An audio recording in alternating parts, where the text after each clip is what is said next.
Andro fahadimy amin'ny 8 andro ankalazantsika ny fetin'ny reny eto amin'ny pejy zava-manahiran'ny vehivavy androany ijoroako vavolombelona aminao fa tena hery manasitrana omen'Andriamanitra antsika vehivavy ny mahareny fa tsy sanatria hery mamoritra mahatonga antsika vehivavy hiaritra ny tsirariny izay miatra amintsika na ao an-tokantrano na eo amin'ny fiarahamonina na aiza misy antsika. Araka ny hitantsika omaly dia Duna ny anaran'ny zanak'aivavy voalohany mbola tsy bevoka akory mbola tsy nionono iteraka no efa nisafidy an'izay hoe anarana mifanaraka amin'ny teny hoe mirakla zay zahay mivady ho atao anaran'ny zanakay ny hevitry ny mirakla amin'ny teny grika dia dynamis ilay fototry ny teny hoe dynamika, dynamite, resaka hery fa tsy hery fotsiny ihany, tsy ilay herin-tsaina, tsy ilay herim-panahy, sy ilay herin'Andriamanitra manasitrana ihany araka ny fiverenan'ny teny hoe dynamis 100 ao amin'ny testamenta vaovao fa tena hery manafaka tokoa. Raha naharaka tsara koa ianao tao anatin'izay 4 andro voalohany izay dia nitantarako anao fa efa hery mahagaga nabevoka anahy hery mahagaga nanekeko nanasitranan'i Jesosy ny foko sy ny saiko hoe ho aterako fotsiny izany ilay zanako dia ho apetrako a Madagasikara satria tsy nanaiky fotsiny koa za fa tena niady varotra tamin'ny sekoly tany a Norvezy mbola tsy lasa akory mbola tsy natao akory ny demande de visa dia efa niady varotra za hoe zaho azo bevoka maniry za andeha hianatra miaraka amin'ny zanako fa tsy vitako ny hisaraka aminy. Dia tena nanampy anakana ny mpampianatra na ny doyenay tao amin'ny sekoly tamin'io hoe manohana zany hoe tena vita ny fianarana io na dia miaraka amin'ny zanany ary izy fa karakaranareo ny arahany amin'ny zanany dia indrisy moa fa nivalitenin'ny sekoly tamin'izay dia hoe tsy afaka mikarakara ny vizany zanakao zahay fa raha ohatra ka tena tsy ekeny sainao ilay hamelana azy dia omena isafidy ianao afaka mbola tsy mandeha aloha fa efa omena ianao ihany io borsa io fa amin'izay fotoana maharesy lahatra anao no andehananao. Dia hozy hoe andeha ihany fa efa napetraka tamin'Andriamanitra izay no valiteny avy aminy dia mino fa halaminy ihany ny zavatra rehetra dia tena nalaminy tokoa. Raha nahazatra ny sekoly teolojika ianaranay any Madagasikara sy ilay sekoly miara-miasa any Norvezy dia mpianatra 2 ihany isan-taona lehilahy iray sy vehivavy iray no mahazo an'io borsa manao teolojia any ivelany io. Fa nanomboka tamin'ity promotionay ity tamin'ny 2020 ny demande dia nianatra izay nanomboka tamin'ny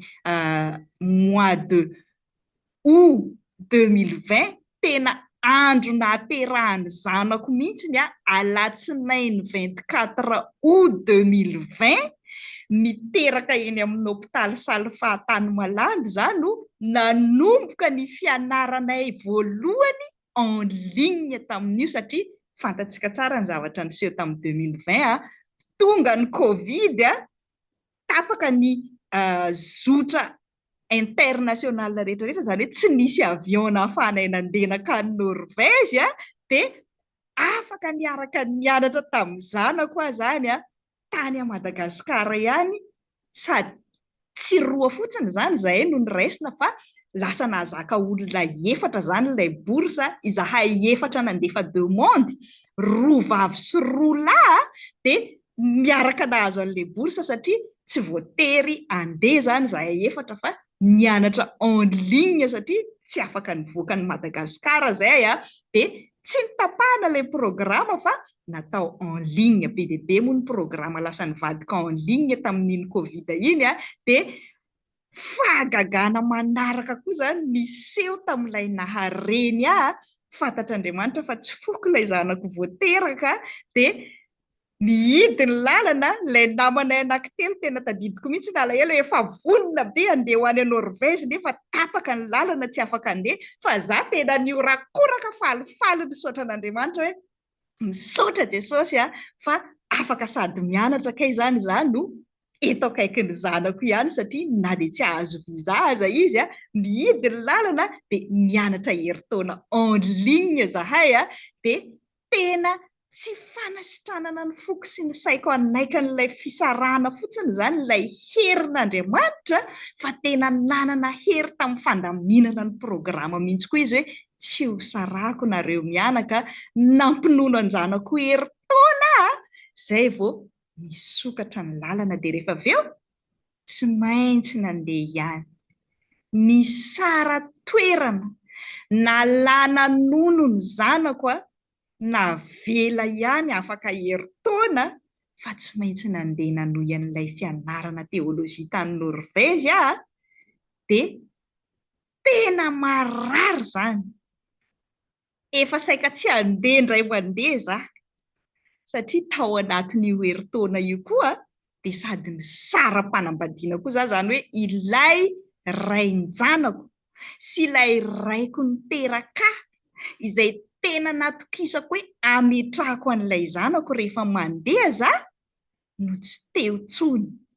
Ilay plan ny saiko nataoko sekory hikarakara ny zanako rehefa izaho tsy eo indrindra no tsy eo intsony fa ho tantarako anao rapitso indray hoe inona indray ny fomba mahagaga nasehon'Andriamanitra na ahafahanay mianaka niatrika an'izany fisarahana herintaona zany a Norvezy izy any Madagasikara izany.